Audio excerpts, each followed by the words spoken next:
leader at wired and wireless LAN. Ang ating pong website ay naging finalist sa 2009 Philippine Web Awards.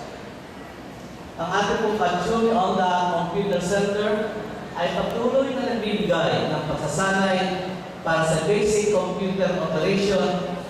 Sa programa ito, 51 ang pagtapos at 6 na po ang kasalukuyang nagsasanay.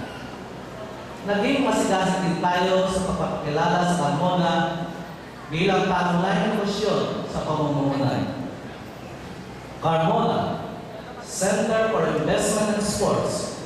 Ito ang nilikha nating pananaw upang mabigyan ng isang tapat ng pagkakalanlan ang mahal nating bayang Carmona.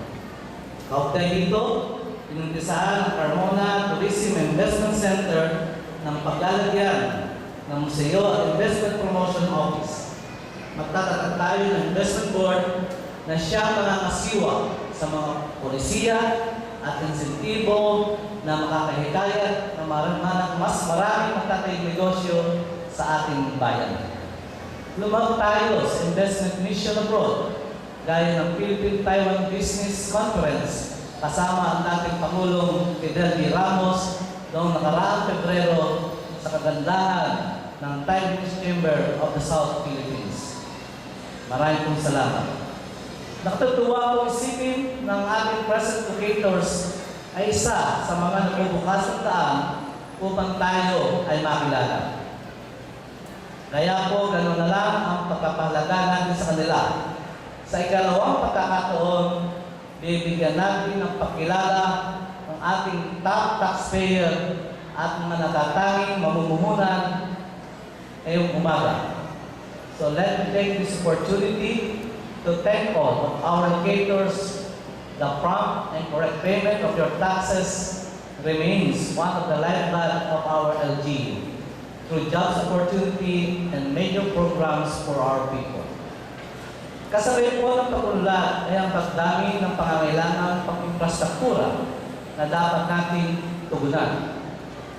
At upang higit na maging kaakit-akit ang bayan ng Carmona at maging salamin ng tunay na kaunlaran, nagpatay tayo ng karagdagang pusagi ng pamalang bayan, ang BML Building 2. At patuloy natin binabago ang anyo ng ibang tanggapan at naglagay din tayo ng taxpayer lounge. Ginagawa rin po ang ating audiovisual room sa penthouse ng BML Building 1. At upang mayayos at lumuwag ang kapaligiran ng ating pamalang bayan, ililipat natin ang mga opisina ng post office at kusgado sa susunod na taon, malapit sa pamilihang bayan. Layo din po dito na mapalakas ang ating palengke. Kamakailan lamang ay pinasinayan natin ang boundary marker sa Barangay Maluya na pinagkaloob ng ating buting gobernador, Ayong Maliksi. At sa kasalukuyan, dahil kay Congressman P.D. Barsada, ay sinisimulan na ang pagpapalapad ng tulay ng Carmona Bridge na South Luzon Expressway. Patuloy din ang pakikipag-ugnayan natin sa pamalang panlalawigan at nasyonal para sa pagkasaayos at pagpapaluwag ng kalsada sa Governor's Drive.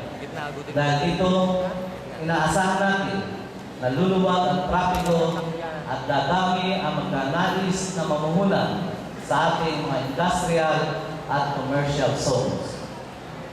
Kaugnay nito, sinasahid natin ang sistema ng trapiko, kagaya ng pagpapatupad ng Carmona Traffic Management Code at pagsasagawa ng iba't ibang seminar para sa mga traffic enforcer at road users.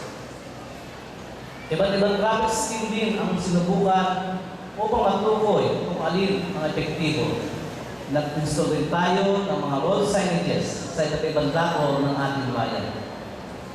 Sa ating layunin na magkaroon ng kaayayang komunidad, binigyan natin ng prioridad ang kaayusan ng ating mga barangay, pati na rin ang ating mga industrial complex.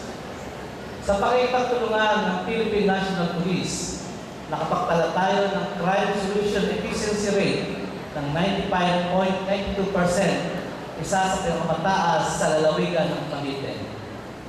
Very minimal ang crime rate na nasa 7.2% lamang at naituturing ang bayan ng Carmona ang pinakatahimik na bayan sa ikalawang distrito ng lalawigan ng Cavite.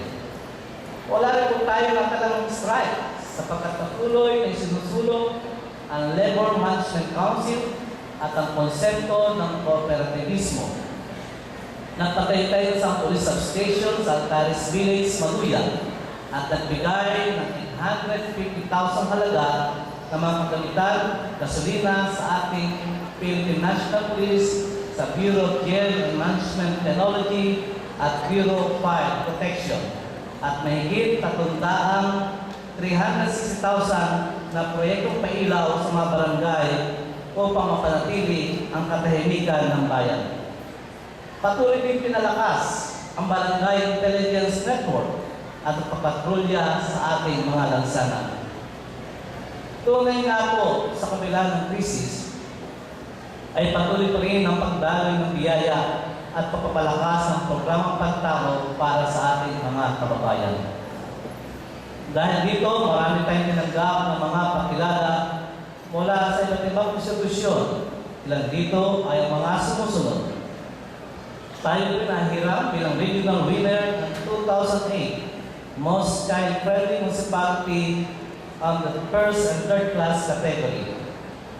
Ang ating Municipal Civil Registrar ay nahiram din bilang Best in Information Dissemination Award and Best Performer Award sa provincial level.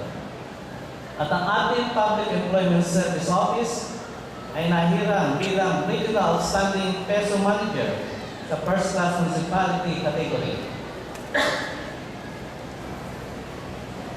Kung milyong-milyong piso ang nilaan natin sa programang pang-infrastruktura, malaking pondo rin ang ginugo sa mga programang may direktang benepisyo sa mga mamamayan.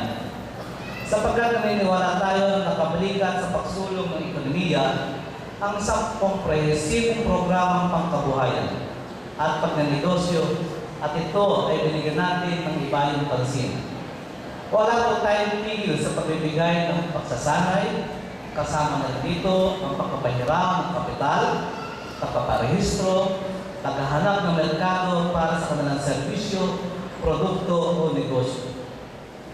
Meron na po tayong higit kumulang na 570 kataong turuan at humigit kumulang na 600,000 ang kabuuang may pautang sa tulong puhunan o ang ating tatawag na Self-Employment Assistance Program. Ang TESA po ay nakapagbigay ng training sa 173 kabataan. Kasalukuyan po sinasagawa ngayon ang training ng tour guide at commercial baking at mahigit 200,000 ang ating ipinagkaloob bilang transportation allowance ng mga nagsasakay. Layunin din natin na pagkalooban ng ating mamamayan ng kakayang angkop o hindi man sa mga pabrika. Kaya nga patuloy pa rin ang ating sifter sa pagbibigay ng pagsasanay sa pananahit. Sa nakaraan na taon, 450 nating mga kababayan na kalimitan ay mga displaced workers ang nakapagsanay dito. Nagsagawa din tayo ng career information at guidance seminar sa mga nagsipagtapos na sekundarya sa Carmona National High School. Napakapalad po natin dahil ang isang pribadong korporasyon, ang Best Rapper Philippines, Mr. Hennessy, ay tanggapin natin sa patuloy ng ating advokasya sa pagnenegosyo. Ang Best Rapper Scrap, kagaya ng paggawa ng pataw, doormat, sinelas parol, at ipit sinelas scrap, ay patuloy na nagbibigay ng hanap buhay sa 1,000 at 100 pamilya. Narito po ang mga nakikinabang sa ating Best Rapper Scrap at tulong ng Mr. Hennessy. Nasaan po yung mga pamilya? Ayan po, mga kababayan po.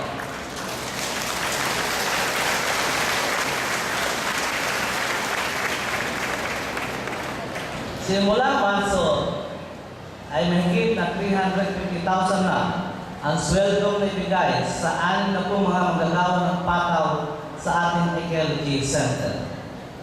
90,000 ang kinita ng samahan ng